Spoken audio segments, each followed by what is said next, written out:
Just a lot has changed since the first person sat in this chair, but for me, the biggest difference is people do not trust us like they used to. And the one thing that we will continue to do it's like I told you from day one in this business. The more successful you get, the more problems you get. Today's problem? A bunch of two-bit dealers have come up with a genius marketing strategy calling themselves our official suppliers. It's not a good look, okay? Not exactly grown-up, legitimate business vibes we're putting out. Now, look, I may have purchased some other products in the past. I won't be judged on my weakest moments. But that was not an invitation to false advertising. Johan's tracking down the distributor. In the meantime, go get rid of them. Because he had the audacity to claim that Kamala Harris had been put in charge to oversee the borders are. But wait a minute. Didn't CBS News, the same news channel, report just in March 2021 that Biden did in fact trust Kamala Harris with this exact responsibility? Tonight, Vice President Kamala Harris has an important new job, leading the administration's effort to stem the surge of migrants crossing the southern border. So many are coming in that the administration is looking for new facilities to house them. President Biden today announcing Vice President Harris will take charge of the growing crisis. But I asked her, the VP today, maybe she's the most qualified person to do it. And it's not just us, it's all of legacy media. And I get it. I get it because I've been hearing about it from just about everybody for more than 20 years as I've traveled America on this assignment or that. My mom's neighbors in West Virginia, my own neighbors in New York City. Thousands and thousands of conversations in between. Sometimes people want to talk to me about our coverage of NAFTA or the Iraq War. Other times it's all about Hillary Clinton's emails or Russiagate. Or more recently, COVID lockdowns, Hunter Biden's laptop, or the president's fitness for office. The point is, on too many stories, the press has missed the story because we've taken into account the perspective of advocates and not the average American. Or we put too much weight in the analysis of academics or elites and not enough on you. And I know this because at certain points, I have been you. I have felt this way too. I felt like what I was seeing and hearing on the news didn't reflect what I was seeing and hearing in my own life, and that the most urgent questions simply weren't being asked. So here's my promise to you, today and every time you see me in this chair. You come first, not advertisers, not politicians, not corporate interests. And yes, that does include the corporate owners of CBS. So I just got one question for you. Do you believe that CBS is serious? Let me tell you, Mr. Anchorman, if you want somebody to take you serious, he mentioned a couple of incidents that the media, they didn't just get it wrong, they flat out lied about it and tried to make you seem like a nut job for saying it. Hillary's email. Are you going to call out all the people, including those for CBS, who was lying about Hillary's email? Lying about what Hillary knew about the email, the mishandling of classified information. Are you also going to go to CBS? Because I remember this, quite frankly, with the whole COVID lockdown. Are you going to tell everyone how big of a fraud Anthony Fauci is?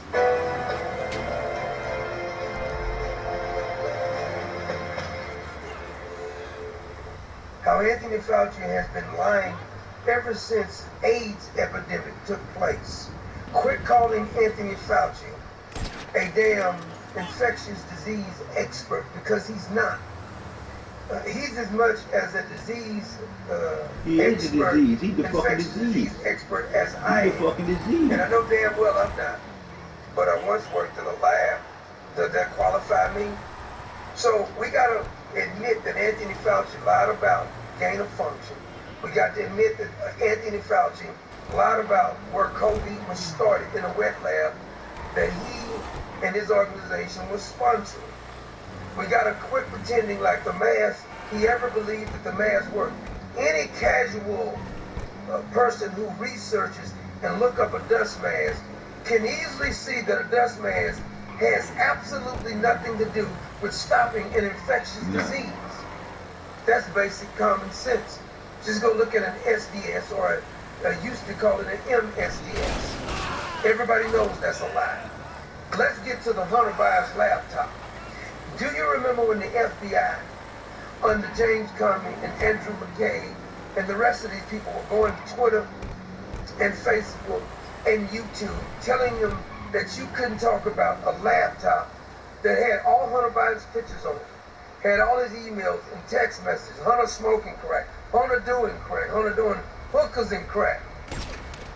And they had these 51 so-called intelligence agency folks who said that Finished? they had all the markings. Johan got a hold of the neighborhood where you'll find their supplier. They'll put it out of commission. Let's cut this off at the root. I want you to call out all of those people who lied to us, willfully lied, and then we'll think that you're serious. So here's my promise to you. Today and every time you see me in this chair, you come first. Not advertisers, not politicians. Then you're going to have to look in the mirror and admit you lied. All of them lied about Kobe. You couldn't say anything about Kobe. You said you couldn't say anything about the damn jab. Healthy teenagers was dropping dead. They said it had nothing to do with it. You said, well, that never happened before. They said, shut up, you conspiracy nut. And then he also mentioned the whole thing about the cognitive decline of Joseph Biden. Any damn fool who repeated that Joe Biden was normal had to be outside of their mind. And here's another thing. These are the same people like Rosie O'Donnell, who's saying that Donald Trump is not fit. Donald Trump got more energy than Rosie O'Donnell and all the other people who work at these damn news stations. And he's 80-something years old. Is he 80 yet? But they wanted you to believe that Joe Biden tricked them after the election. That's why they had the whole debate earlier than they ever had it before, because they all knew it. But they would have had went with the lie. I will never trust the media. It ain't a damn thing you can do. Now, you may be able to get some of these other people to trust you. But if you're going to have any kind of conscience, the first thing you got to do is call out all the news stations. You got to call out your colleagues by name. Say, you know, damn well he was lying. Show clips of Joe Biden with his cognitive decline, making absolutely no sense. Being in the witness protection program, needing a permission slip to even speak to the media. He would say things like, I'm going to get in trouble. You're the president, jackass. But they wanted you to believe that Joe Biden was normal. And then if you say he wasn't normal, say it was a conspiracy. You had people now, like Jay Tapper, going to write books about how the Biden administration tricked him. He had Jill Biden lying about it.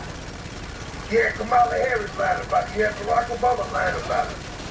You had Karen Jean-Pierre, who wrote a book to act like she was so outraged to keep Joe Biden out. He was never fit for office. And if you're going to deal with his unfitness for office, you're also going to have to deal with all of those auto pen sightings, the pardons, and the whole 9 yards. Somebody has to go to jail. Saying I'm sorry is not good enough for me. You need to be advocating for somebody to get locked up then. If you really believe the BS that you're trying to spit to us right now, which I don't believe you really believe. Someone's down! I'm out! Give it up, you piece of shit!